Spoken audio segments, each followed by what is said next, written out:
এই বাংলাদেশে যারা জামাত ইসলামী করেন, আওয়ামী লীগ করেন, বিএনপি করেন, তাবলীগ করেন, চরমনার মুরিদ করেন, আমি নিষেধ করছি না, কিন্তু আপনার জীবনের টার্গেট যেন এটা থাকে যে আল্লাহর কোরআন কি করে বিজয়ী হয়। এটা যদি আপনার মনের ভেতরে আকাঙ্ক্ষা না থাকে, আপনি জামাত ইসলাম করলেও মুনাফিক হয়ে মরবেন, চরমনায় পীরের মুরিদ হলেও মুনাফিক হয়ে মরবেন, আওয়ামী লীগ হলেও মুনাফিক হয়ে মরবেন। আপনাকে তো আমি বাঁচাতে চাই। জীবনের টার্গেট এইটা বানিয়ে নেন, কি করে এটা বিজয় করা যায়, কি করে এটা কায়েম করা যায়। তাহলে আমার হকগুলো আমি বুঝে পাবো, যেটা নিষিদ্ধ ওটা আমাকে ছাড়তে বাধ্য করা হবে। খলিফাতুল মুসলিমিন হযরত ওমর রাদিয়াল্লাহু তাআলা আনহু রাষ্ট্রের দায়িত্ব পালন করে বাড়িতে আসলেন। মনে করেন রাত ৯টা-১০টার সময় বাড়িতে প্রবেশ করে দেখছেন তার ঘরের বারান্দায় একটা মাসুম বাচ্চার 12 টুকরা লাশ। চিন্তা করলেন আমার দেশে কোরআন চলে, কোরআনের আইন দিয়ে আমার পরিবার থেকে রাষ্ট্র পর্যন্ত সব আমি চালাই, আর আমার দেশে আমার বাড়িতে মাসুম বাচ্চার লাশকে তাও 12 টুকরা করে রেখে গেল রাতের বেলায় কে? তদন্ত কমিটি গঠন করলেন। 3 দিন পার হয়ে গেল, কোনো রিপোর্ট আসে না। ওনার খাওয়া দাওয়া বন্ধ হয়ে গেছে। চিন্তা করছে কোনো রিপোর্ট পেলাম না, অথচ আমার এই দেশে একটা ভালো মানুষ, নিরপরাধ, নিষ্কলুষ, বিনা অপরাধে 12 টুকরা হয়ে পড়ে আছে। মাসুম বাচ্চা তো কোনো গুনাহ নেই। কে করলো এই কাজটা? রিপোর্ট যখন কেউ দিতে পারে না, ওনার চিন্তায় খাওয়া দাওয়া বন্ধ হয়ে গেছে। কারণ পৃথিবীতে এসে যত বড় দায়িত্বে থাকে, কিয়ামতের দিন তার জবাব দেওয়া লাগবে অত বড়। আমি আমার ম্যাডাম তামান্না সুলতানা, আমার 2টা মেয়ে মাওয়া জান্নাত আর ফারিহা জান্নাত, এই 3 জনের ব্যাপারে আমি উকিল, অভিভাবক। কুল্লুকুম রাঈন ওয়া কুল্লুকুম মাসউলুন আন রাইয়াতিহি। কিয়ামতের দিন এই 3 জনের ব্যাপারে আল্লাহ আমাকে জিজ্ঞাসা করবে। চেয়ারম্যান সাহেবের আয়ত তো আমার চাইতে আরেকটু বেশি, এমপি সাহেবের আরেকটু বেশি, প্রধানমন্ত্রীর আরো বেশি। এই পৃথিবীর মোড়ল যিনি জো বাইডেনের, এর আয়ত তো আরো বেশি। কিয়ামতের দিন ওরে 750 কোটি মানুষের ব্যাপারে আল্লাহ জিজ্ঞাসা করবে। তারপরে বাকি প্রধানমন্ত্রীকে 18 কোটি মানুষের ব্যাপারে জিজ্ঞাসা করা হবে এদের হক সম্পর্কে। এরপরে বাকি কথা। আমি আমির হামজাকে মাত্র 3 জনের ব্যাপারে জিজ্ঞাসা করবে যে এদের হক আদায় করেছিলি কিনা বল। যদি সঠিক জবাব দিতে পারি, বাকি অন্য বিচার শুরু হবে। প্রতিটি মানুষ যেহেতু দায়িত্বশীল, তার স্ব দায়িত্ব সম্পর্কে তাকে জিজ্ঞাসা করা হবে। অবলাবাসী হাদিসটা নিয়ে একটু ভাবেন। হযরত ওমর চিন্তা করেন, আমার জামানায় কোরআন চলে, তাও রাষ্ট্রীয়ভাবে প্রতিষ্ঠিত কোরআন। এখানে বিজয় আছে, কোরআনে সাহার করা আছে, কায়েম করা আছে। আর আমার দেশে এই অবস্থায় 12 টুকরা একটা লাশ পড়ে আছে, তাও আমার ঘরের বারান্দায়। না, চিন্তা, টেনশনে, পেরেশানিতে খাওয়া দাওয়া বন্ধ করে দিয়েছে। হঠাৎ করে একটা যুবতী মেয়ে তার বাবাকে সহ রাজ দরবারে হাজির। ডাক দিয়ে বলে, খলিফাতুল মুসলিমিন, আপনি যে লাশের ব্যাপারে চিন্তিত, ওই মাসুম বাচ্চাটা আমার, আমি নিজেই ওকে 12 টুকরা করে আপনার বারান্দায় রাতে রেখে গেছি। যুবতী মেয়েকে ডাক দিয়ে বললেন, খলিফা, যে কি বলো, তোমার মাথা ঠিক আছে? বলে, হ্যাঁ ঠিক আছে। আমি নিজ জ্ঞানে, নিজ ইচ্ছায়, সজ্ঞানে, স্বইচ্ছায় এই কাজ করেছি, কিন্তু কেন করলাম এটা আপনাকে জানা লাগবে, তারপরে আপনি রায় দেবেন। আমি আমার বাবাকে নিয়ে বসবাস করতাম জঙ্গলে। 4 জন যুবক মানুষ তারা গেছে ওই জঙ্গলে শিকার করার জন্যে। আমি গোসল করে আসছিলাম, আমাকে দেখে শেষ পর্যন্ত ওরা যৌবনের তাড়নায়, শয়তানের ধোঁকায়, নফসের জালে পড়ে আমাকে তারা শেষ পর্যন্ত আমার সম্ভ্রম নষ্ট করে ফেলেছে। এখান থেকে শেষ না, চিন্তা করলাম আমার এই সন্তানটার বাবা তো একজন না, বাবা কয়জন বলেন না কেন? 4 বাবার ছেলে মেয়ে হলে ভালো হবে। সন্তানটা জন্ম নেওয়ার পরে আমি চিন্তা ভাবনা আরো বেড়ে গেল যে এর তো আসলে কোনো দোষ নেই, দোষ তো ওই মানুষগুলোর, এত নিষ্পাপ মানুষ। দুনিয়াতে আসার পরে আমি চিন্তা করেছি এর দোষ নেই, কিন্তু কোরআনে কারীম আমাকে বারবার ডাক দিচ্ছে, অতুল্লিম বাদা যালিকা সানিম। আল্লাহ পাক বলেন, হে নবী, এ পৃথিবীতে ডাইরেক্ট ইনডাইরেক্ট কোরআনের বিরুদ্ধে যারা আছে আপনি দেখবেন ওই মানুষগুলো যার সন্তান এ দেশে নেই। ক্ষমতার দোহাই দিয়ে হোক, প্রভাব প্রতিপত্তির দোহাই দিয়ে হোক, আইনের বলে হোক, কোরআনের বিরুদ্ধে যারাই অবস্থান নেবে আপনি পেছনে হাত দিয়ে খোঁজ খবর নিয়ে জানবেন, দেখবেন ওর জন্মে ঠিক নেই, সে যেই হোক। কোরআনে কারীমের আয়াত আমাকে বারবার আমাকে তাড়া দেয় যে তোমার এই সন্তান তো ঠিক আছে, নিষ্পাপ, কিন্তু এর বাবা তো ঠিক নেই। কয়জন? 4 বাবার সন্তান কি হয়? জারজ। বলেন না কেন? আমার সন্তান জারজ হয়ে বড় হবে, ও বড় হওয়ার পরে কোরআনের বিরুদ্ধে অবস্থান নেবে, আর আমি মা হয়ে ওই বয়সে বসে বসে দেখবো না। ওই বয়স চাওয়ার আগে ওরে আমি দুনিয়া থেকে বিদায় করে দেই। এই জন্যে কোরআনে কারীমের এই আদেশ আমার সামনে, এ কারণে টুকরা টুকরা করেছি 12টা। মনে করলাম আমার তো বিচার হওয়া দরকার, কারণ মানুষ হত্যা করে যদি বিচার না হয়, কোন বিচার কোরআনে কারীমে যেটা 500টা আইন আল্লাহ দিয়েছেন, এই 500 আইনের একটা আইনও যদি আপনি লঙ্ঘন করেন, আর ওই আইনটা যদি দুনিয়াতে বিচার সঠিকভাবে না হয়, কিয়ামতের দিন ওই বিচার আল্লাহ ডবল করে করবে। আমি বোঝাতে পারিছি? পৃথিবীতে কোনো কোরআনের আইনের কোনো বিচার যদি আপনি না পান, যে কোনো কায়দায় বেঁচে গেলেন, কিয়ামতের দিন আমার আল্লাহ যদি ওই বিচার করে ডবল করে করবে। আর কোরআনে কারীমের 500 আইন এর বিরুদ্ধে অবস্থান নিয়ে পৃথিবীর জমিনে যদি আপনি কিছু করে থাকেন, কোরআনের আয়াতের ব্যাখ্যায় তাফসিরে আমি পড়েছি 2টা শাস্তি আপনাকে আল্লাহ দুনিয়ায় দেবেই। এটা আছে সূরা তহা 16 নম্বর পারা 19 নম্বর পৃষ্ঠা 12 নম্বর লাইনের 124 নম্বর আয়াতের ব্যাখ্যায়, ওমান আ'রাদা আন যিকরি ফাইন্না লাহু মাঈশাতান দঙ্কা ইলা আখিরি আয়া। দলিলগুলো লম্বা করে ব্যাখ্যা করে বলতে গেলে আমার আসল উদ্দেশ্য শেষ হয়ে যাবে। আল্লাহ এখানে জানাতে চেয়েছে, দুনিয়াতে আল্লাহর আইন বাদ দিয়ে, আল্লাহর বিধান বাদ দিয়ে কেউ যদি উপায় করে টাকা পয়সা, ধন সম্পদ, আমার আল্লাহ বলেন ওর জীবন আমি 1 নম্বরে দঙ্কা সংকীর্ণ করে দেব, ওর উপায় উন্নতিতে কোনো বরকত থাকবে না। আপনাদের এই সমস্ত জেলাগুলোর খবর আমরা অনেকগুলো বিষয় জানি, আমি নাম নিয়ে বলতে পারছি না, তাই অনেকে চেয়ার পাওয়ার পর এই 15 বছরে এত জমির এত টাকার মালিক হয়েছে সে নিজেও জানে না। আয়াতের ব্যাখ্যায় যে 2টা শব্দ পেয়েছি কোরআন দিয়ে, আমি কি বলবো না গোপন করে দেব? না বলি আমি আবার 3 বছর চাই। আপনারা কানে হাত দিয়ে থাকেন, আমি বলে ফেলি। অবৈধ ইনকাম যারা করছেন করেছেন, 1 নম্বরে শাস্তি তাদের, দুনিয়াতে ওই সম্পদ আপনাকে আল্লাহ ভোগ করতে দেবে না। ভোগ করতে যে দেখছে না, আপনি দেখতে পাচ্ছেন না? কথা বলে না কেন? একটা জেলার শুনলাম 4 ভাগের 1 ভাগে তার কি খাওয়া খেয়েছে।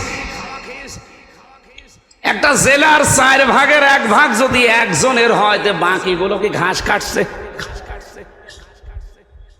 এ বিশাল সম্পদের মালিক কিয়ামত পর্যন্ত হায়াত পেলেও তার হওয়ার কথা ছিল না, কারণ তার যে বেতন আমি তো জানি। আমি সেই 11 সাল থেকে প্রশাসনের সাথে আছি, কারণ আমি 11 সালে প্রথম গ্রেফতার হওয়ার পরে ওসি সাহেবকে পড়াতাম। ওনার ওই জায়গা থেকে একেবারে আইজি পর্যন্ত যত সিস্টেম আছে সবগুলো আমার আয়ত্ত করা আছে, কার কি পজিশন, কার কি টাকা। যে হিসাব এখন বের হচ্ছে, যে বাস্তবতা আমাদের সামনে আসছে, আমরা দেখতে পাচ্ছি এই লোকটা যদি কিয়ামত পর্যন্ত হায়াত পায় আর ওই বেতন নিয়ে যদি চলে, এই সম্পদের মালিক হওয়া তার দ্বারা আরো কঠিন, কারণ তার আরো খরচ নেই। আর ওনারা যে সমস্ত ভিআইপি জায়গায় থাকে, আমি যে ওসিকে পড়াতাম, ওনার বেতন ওই সময় ছিল মনে হয় 42,000 টাকা, অথচ ওনার স্ত্রী আর সন্তান দুইটা ঢাকাতে যে বাড়ি নিয়ে থাকে, ওই বাড়ির ভাড়াই হচ্ছে ওই সময় 11 সালে 52,000 টাকা বেতন। কত? আর বাড়ি ভাড়া, বাকি টাকা আরো নেই। খাওয়া দাওয়া আছে, ছেলে মেয়ের কলেজে বিশ্ববিদ্যালয়ে লেখাপড়া আছে, আর তার ম্যাডামের যে সাজ, সব মিলে মনে হয় 2.5 থেকে 3 লাখ টাকা না হলে মাস যাওয়ার কথা। বেতন কত? ও বেতন যাওয়ার পরও আরো ফেরেশতারা দিয়ে যায়। আমি একদিন পড়াচ্ছিলাম, প্রতি জমার দিন পড়াতাম, লা তাকুলু আমওয়ালাকুম বাইনাকুম বিল বাতিল, যে ঘুষ খাওয়া যাবে না। এই আয়াতটা হঠাৎ করে একটা লোক ব্রিফকেসের ভেতরে 10 লাখ টাকা নিয়ে ওনাকে বলছে, স্যার এই হাদিয়াটা রাখেন আর আমার ওই মাল ছেড়ে দিন। আমারে বলছে, হুজুর নেবেন মানে আপনারে পড়ালাম কি, আর আজকে সেই ঘুষের আয়াত। এতদিন যাই পড়িয়েছি, আজকে ঘুষের আয়াত পর্যন্ত এসেছে সূরা বাকারা, আর আপনি আজকে এই জিনিস পেয়েছেন। আমারে বলছো, হুজুর এটা তো ঘোষ না, এটা তো হাদিয়া। আপনার সরকার দেয় না। ওই সময় দেখলাম গরম দিলে লোকটারে, বেটা বেয়াদব, আমি কোরআন শরীফ পড়ছি আর তুমি। ওই সময় দেখলাম তাড়িয়ে দিল। পরে নিয়েছ কিনা আমি জানি না। এইরকম হাদিয়া যদি মাসে 10টা পায়, ওর 42,000 টাকা নেওয়া লাগে। হ্যাঁ, কথা বলে দেখা না। বাংলাদেশের 2টা থানায় সবচাইতে বেশি ক্রাইম হয় এখনো পর্যন্ত, সিলেটের বিশ্বনাথ আর কুষ্টিয়ার মডেল থানা। কারণ যত মামাদের আর দাদাদের দেশে জিনিসপত্র আসে এই জায়গা নিয়ে, সারা বাংলাদেশ মিলিয়ে আপনি যেই কয় মন গাঁজা না পাবেন, লালনের মাজারের দরজা মন গাঁজা বেশি পাওয়া যায়। এটা তো আকাশ থেকে পড়ে নাকি?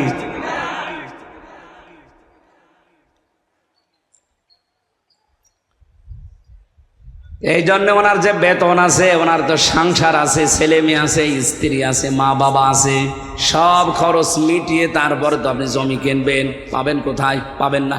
এই জন্যই বলছি কিয়ামত পর্যন্ত হায়াত পেলেও আপনি ওই জায়গায় যেতে পারেন না। তারপরও যখন গিয়েছেন, আয়াতের বাস্তবতা দেখেন, দুনিয়াতে আল্লাহ সেই সম্পদ তাকে ভোগ করতে দিচ্ছে না। এই কথা বলা লাগবে। আমি কি 1,500 বছর আগের ওয়াজ করছি? 2-3 দিন আগের। বাকি দুনিয়াতে আল্লাহ এমন একটা চরম শাস্তির ভেতরে আপনাকে ফেলবে, যেটা দেখে দুনিয়া আটকে উঠবে, যেটা ঝিনাইদার একজনের ব্যাপারে আমরা দেখলাম। আরো আসতে বলেন।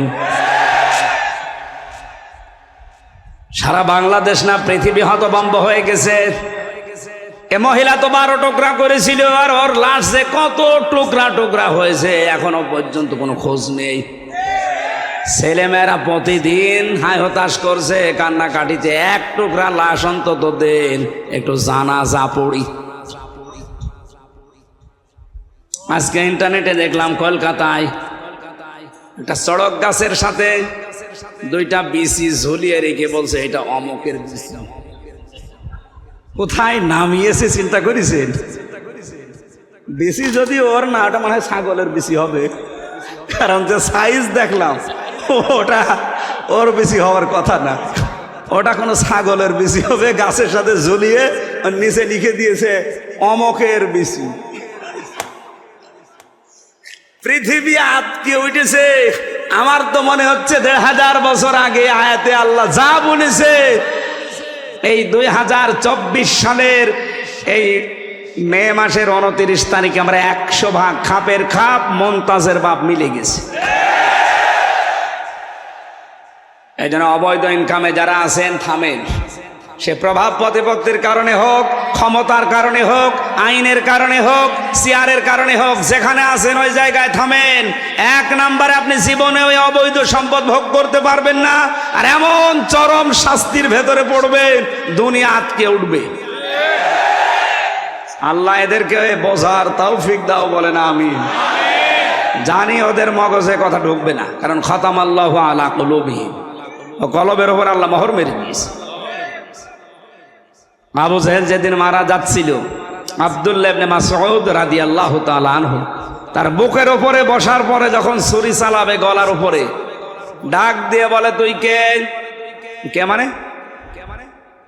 আমি ইবনে মাসউদ। কোন মাসউদ?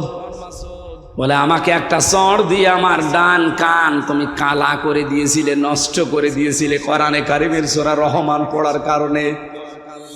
সূরা রহমান যেদিন নাজিল হয়, ওই দিন বিশ্ব নবী ডাক দিয়ে বললেন, সাহাবীরা কে পারবে তোমরা রহমান তেলাওয়াত করতে? ইবনে মাসউদ দৌড় দিয়ে এসে বলেছিলেন, হে রাসূল, আমার একটু অনুমতি দেন, আমি একটু তেলাওয়াত করে শোনাই। উনি কাবার চত্বরে উচ্চ কণ্ঠে আয়াতটা পড়েছিলেন, আর রহমানু আল্লামাল কোরআন খলাকাল ইনসানা আল্লামাহুল বায়ান। তেলাওয়াত শেষ হতে না হতে আবু জাহেল দৌড়িয়ে এসে এমন একটা চড় লাগিয়েছিল এই কানের ওপরে, কান দিয়ে রক্ত বের হওয়ার পরে কানটা ওই যে নষ্ট হয়েছে, আর কোনোদিন উনি কানে শুনতে পাননি। ইবনে মাসউদ রাসূলের কাছে এসে কান দিয়ে রক্ত ঝরছে এটা দেখালেন। নবীজি ওই দিন কাঁদছিলেন, হযরতে ইবনে মাসউদও কাঁদছিলেন। জিবরাইল এসে তাদের কান্নার মাঝে এসে মন খারাপ করে একটু কেঁদেছিলেন। এই লোকটা যেদিন মারা যায়, ইবনে মাসউদ রাদিয়াল্লাহু তাআলা আনহু তার বুকের উপরে বসলেন, ডাক দিয়ে বলে, আমাকে চিনতে পারোনি? সূরা রহমান পড়ার অপরাধে তুমি আমার কান দিয়ে রক্ত পর্যন্ত বের করে দিয়েছিলে, আমি সেই ইবনে মাসউদ। কি করতে চাও? তোমার এই কল্লাটা নবীর কাছে আমি নিয়ে যেতে চাই। আবু জাহেল ওই সময় বলেছিল, ইবনে মাসউদ, আমার গলাটা যখন কাটতে চাও একটু বড় করে কাটো, মানুষ যেন দেখলে বোঝে যে নেতার মাথা। শয়তান মরে যাচ্ছে, তেজ কমছে না। এরকম টাটকা শয়তান দেশে আছে না? কোরআন শরীফ দিয়ে না, ওদের বাকারি শরীফ দিয়ে বোঝালেও বুঝবে না। ইবনে মাসউদ চিন্তা করলেন, মাথাটা যদি নবীর কাছে নিয়ে যেতে পারে তাহলে নবীজি খুশি হয়ে আমার জন্য দোয়া করবেন। ডাক দিয়ে বললেন, তুই কালেমাটা পড়, আমি তোরে এখনো মাফ করে দেব। বলে না, আব্দুল্লাহর ছেলে মোহাম্মদ তোদেরকে জাদু করেছে, আমারে এখনো করতে পারে নাই। ইবনে মাসউদ বলে, ঠিক আছে, তোর আমি আরেকটু সময় দিলাম। উনি দৌড় দিয়ে গেলেন রাসূলের কাছে, আবার ঘুরে আসলেন, আবার বললেন, কালেমাটা পড়, আমি তোরে এখনো মাফ করে দেব। আমি নবীকে বলবো যেন তিনিও মাফ করে দেয়। ও আবার ওই একই কথা যে আব্দুল্লাহর ছেলে তোদেরকে জাদু করতে পেরেছে, আমাকে এখনো করতে পারে নাই। আমি এখনো যদি মোহাম্মদকে আমার কাছে পেতাম, তাকে আমি নিজে টুকরা টুকরা করতাম। আব্দুল্লাহ ইবনে মাসউদ বলে, এবার আর তোরে ছাড় দেওয়া যায় না, এতক্ষণ পর্যন্ত তোরে 3 বার ছাড় দিলাম, তুই আবার আমার নবীর দিকে আঙ্গুল তুলেছিস, তোরে আঙ্গুলও রাখবো না, এ মুখও রাখবো না। ছুরি চালিয়ে দিলেন। ও বলেছিল মাথাটা বড় করে কাটতে, ওর বিপরীতটা করে মাথা ছোট করে কাটলেন এই থুতনির নিচ দিয়ে। মাথাটা আলাদা হয়ে পড়ে আছে, চিন্তা করলেন নিয়ে যাই, তোলার চেষ্টা করলেন, দেখেন না, নড়ে না। তরবারি ছিল যেটা, কানের একদিকে ছিদ্র করলেন, এক কানের ভেতরে ছিদ্রি করে রশি ঢুকিয়ে প্যাঁচ দিয়ে বেঁধে আর আগা দিয়ে টান দিলেন, দেখে না, মাথা নড়ে না। চিন্তা করলেন, এ শয়তানের মাথায় এত ভারী হয়ে গেল কি করে? আমি একটা যুবক মানুষ, এত চেষ্টা করি মাথা নড়ানোর, কিন্তু নড়ে না। উনি বললেন, দেখি আর একটা কান ছিদ্র করি। দ্বিতীয় কান ছিদ্র করে ভেতরে রশি ঢোকালেন, রশির 2 মাথা টাইট করে বেঁধে নিজের বুকের কাছে রশি দিয়ে এবার টানতে আরম্ভ করলেন, দেখা মাথা নড়ে। আল্লাহ রাব্বুল আলামিন যেন জানাতে চেয়েছে, ইবনে মাসউদ আমার কোরআনে কারিমের পক্ষে থাকার কারণে এই লোকটা তোর একটা কান ছিদ্র করেছিল, আমি আল্লাহ তোর হাতে ওর দুইটা কান দুনিয়ায় ছিদ্র করে ওকে প্রতিশোধ নিয়ে দেখিয়ে দিলাম। আমার তো মনে হচ্ছে বাংলাদেশে অনেকের উপরে আমার আল্লাহ এই প্রতিশোধ আরম্ভ করে দিয়েছে। আপনি একটা মানুষকে মারবেন, মেরে ফেলেন, চোখ তুললেন কোন কারণে? মনে করছেন তার মা বাবার দোয়া বৃথা যাবে? কখনো না।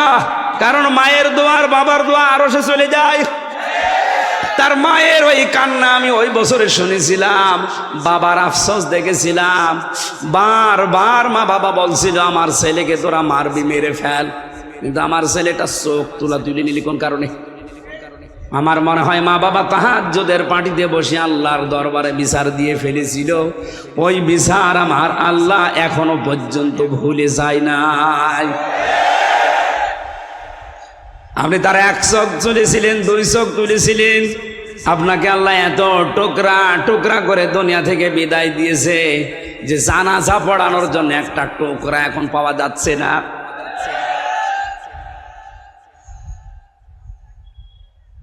ভোলাবাসী যুবতী মেয়েটা ডাক দিয়ে বলে, খলিফা আমি চিন্তা করলাম দুনিয়াতে আমি হত্যা করলাম, হত্যার বিচার যদি না হয় তাহলে কিয়ামতে আল্লাহ বিচার ডবল করে করবে।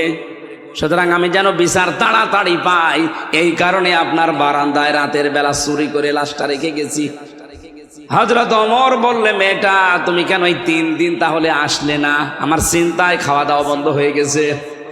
মেয়েটা বলে, খলিফা জানের মায়া আমারও আছে।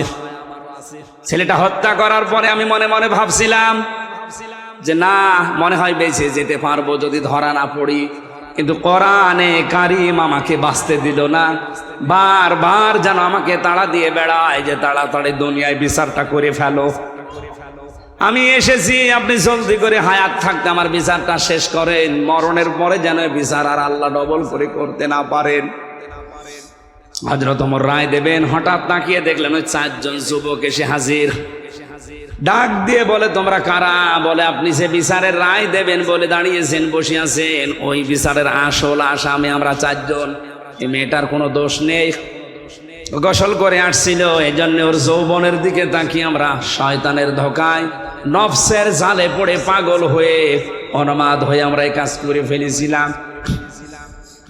হযরত ওমর ডাক দিয়ে বলে, যুবকেরা তাহলে 4 দিন তোমরা আসলে না কেন? 3 দিন পার হয়ে গেল। তারা বলছে, খলিফা কাজটা করার পরে শয়তান যেহেতু আমাদের কাছে আর ছিল না, এখানে একটা মাসলা বের হয়, কোন অপরাধ যদি আপনি করেন মনে করবেন শয়তান আপনাকে দখল করে ফেলেছে, কাজটা শেষ হওয়ার পরে শয়তান যখন আপনার কাছ থেকে পৃথক হয়ে যায় তখন মনে মনে আপনার একটা আফসোস আছে। আমরা জেনা করার পর শয়তান যেহেতু আমাদের কাছে আর নেই, আমাদের বিবেক তখন আমাদের তাড়া দিচ্ছে যে কি করলাম। কিন্তু আমাদের তো জীবনের মায়া আছে। মনে মনে ভাবছিলাম যদি এটা ধরতে না পারে তাহলে মনে হয় আমরা বেঁচে যেতে পারবো, আর বিচার হবে না। কিন্তু আমরা এদেশে কোরআনে কারিম পড়ি, বুঝি, জানি, কোরআন আমাদেরকে বাঁচতে দিল না। এই 3 দিন আমাদেরকে তাড়া দিয়ে বেড়াই কোরআনের আয়াত, ইয়া আইয়ুহাল্লাযীনা আমানু কুতিবা আলাইকুমুল কিতালু ফিল কতলা। আল্লাহ রাব্বুল আলামিন ঈমানদারদের জন্য এই কিসাসের এই যে বিধান, মানুষ হত্যা করলে হত্যা করা লাগবে, এটা লিখে দিয়েছেন। এটা ফরজ না, এটা লিখা, একেবারে সই স্বাক্ষর করে স্টাম্প করা বিধান। কোরআনের আয়াত আমাদেরকে বারবার তাড়া দেয় যে তাড়াতাড়ি বিচারটা দুনিয়ায় করে ফেলো। আমরা জীবনের মায়া থাকার পরও কোরআনের তাড়া খেয়ে আর বাঁচতে পারলাম না। আপনি জলদি করে দুনিয়ায় বিচারটা করেন, মরণের পরে যেন এ বিষয়ে আল্লাহ আমাদেরকে আর জিজ্ঞাসা না করে। আমি যেটা বোঝাতে চাচ্ছিলাম এই ছোট্ট ঘটনা দিয়ে, পৃথিবীতে যদি কোরআনে কারিম বিজয়ী থাকে, কায়েম থাকে, প্রতিষ্ঠিত থাকে, মানবীয় গুণের কারণে হয়তো আমরা অপরাধী হব, গুনাহ করব, কিন্তু কোরআনে কারিমের তাড়া খেয়ে দুনিয়ার জীবন ত্যাগ করার আগে আমাদেরকে নিষ্পাপ করে আল্লাহ কোরআন দিয়ে বিদায় দেবেন। এই জন্যে তো বারবার বলছি কোরআনে কারিম কি করে কায়েম করা যায়, বিজয়ী করা যায়, এই চেষ্টায় আমাদের থাকা লাগবে। তাহলে দুনিয়াতে আমরা গুনাহ করলেও মরণের আগে কোরআন আমাদেরকে তাওবা করার মাধ্যমে হোক, জরিমানার মাধ্যমে হোক, মুক্তিপণের মাধ্যমে হোক, যে কোনো মাধ্যমে ওটা মাফ করিয়ে তারপরে আল্লাহর কাছে আল্লাহ নিয়ে যাবে। আল্লাহ আমাদেরকে হাদিসটা প্র্যাকটিক্যাল লাইফে আমল করার তৌফিক দেন, বলেন আমিন। আজকের যে আয়াতগুলো পড়েছিলাম আমার সামারাইজের বিষয়, আলোচনার সাবজেক্ট এই মুক্তিপণ। কি বললাম? এটা দুনিয়ায় দেখলেন মুক্তিপণ দিয়ে হত্যার মামলা থেকেও বাঁচা যায়। কিয়ামতের ময়দানে আল্লাহ পাক বলেন হাজার হাজার লক্ষ মানুষের আমাকে মুক্তিপণ দিতে চাইবে। ওয়ালা ইয়াসআলু হামিমুন হামিমা ইউবাসসারুনাহু।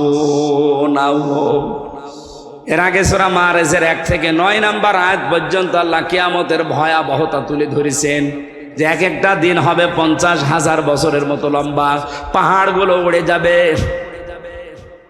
সারা ময়দানে একটা আওয়াজ হতে থাকবে, পানি চাই, পানি চাই।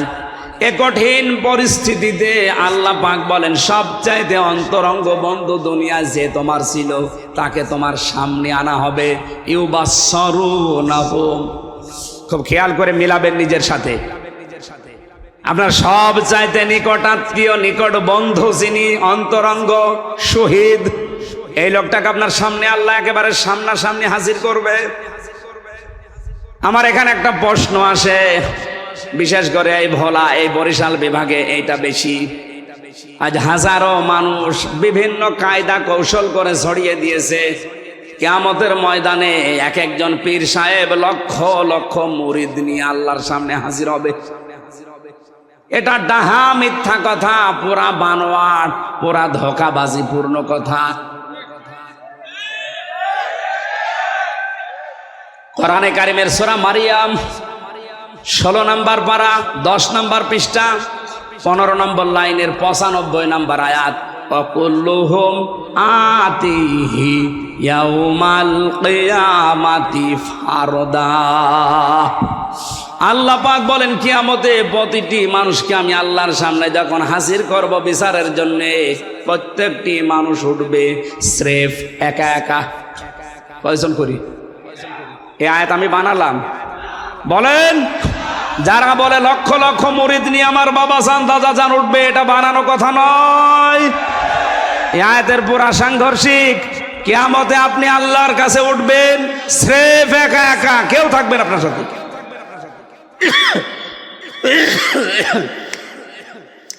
বিচার করার জন্য আল্লাহ নিজের সামনে ডাক দিয়ে প্রথমে ডাকবে আপনাকে, এরপরে বলবে তোর বন্ধুকে নিয়ে আসলাম এই যে সামনে, জিজ্ঞাসা কর।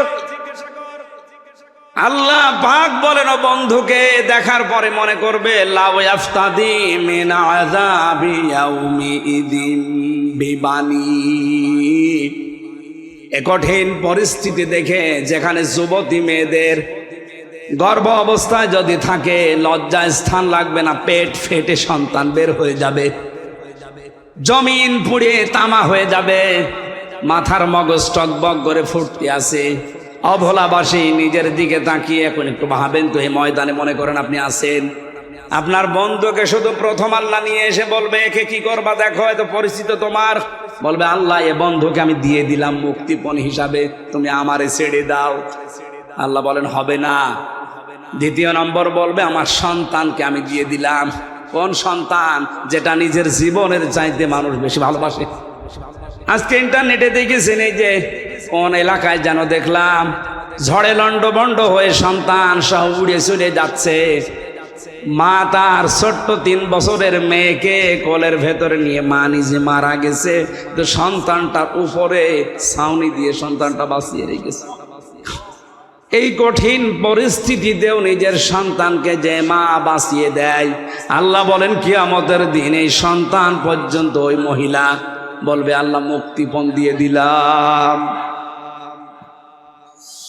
ভোলাবাসী, এই আয়াতটা আমি বাস্তব জীবনে উপলব্ধি করেছি। আমার ছোট মেয়েটা নিয়ে ফারিহা জান্নাতকে ওকে কক্সবাজার নিয়ে গিয়েছিলাম জেল থেকে বের হওয়ার পর, যখন ওই বালি নিয়ে খেলা করছিল সমুদ্র সৈকতে, ওর ওপরে এমন একটা আবেগ, এমন একটা মায়া তৈরি করে দিয়েছে আমার আল্লাহ। আমার মনে মনে ওর খেলা দেখে মনে হচ্ছিল যদি বাংলাদেশ কেউ আমাকে লিখে দেয় যে দিয়ে দিলাম ভাই ফারিহাকে মেরে ফেলো, আমার সম্ভব না। কারণ ওর 1 বছর রেখে গিয়েছিলাম ছেলে, এখন ওর 4 বছর বয়স। ওর ওপর আমার যে দুর্বলতা, ভালোবাসা, আমার প্রতি ওর যে আকর্ষণ, বাবা আর মেয়ে সন্তান হিসাবে আমার মনে মনে বাস্তবতায় হচ্ছিল সারা বাংলাদেশ লিখে দিলে একে দেওয়া সম্ভব না। অথচ আল্লাহ বলেন কিয়ামতের দিন হামজা এ ফারিহাকে পর্যন্ত আমারে বলবে মুক্তিপণ দিয়ে দিলাম। এ বলতে যত সহজ মনে হচ্ছে, এটা কি বাস্তবে অত সহজ? আপনি করে দেখেন তো ওই জায়গায় যে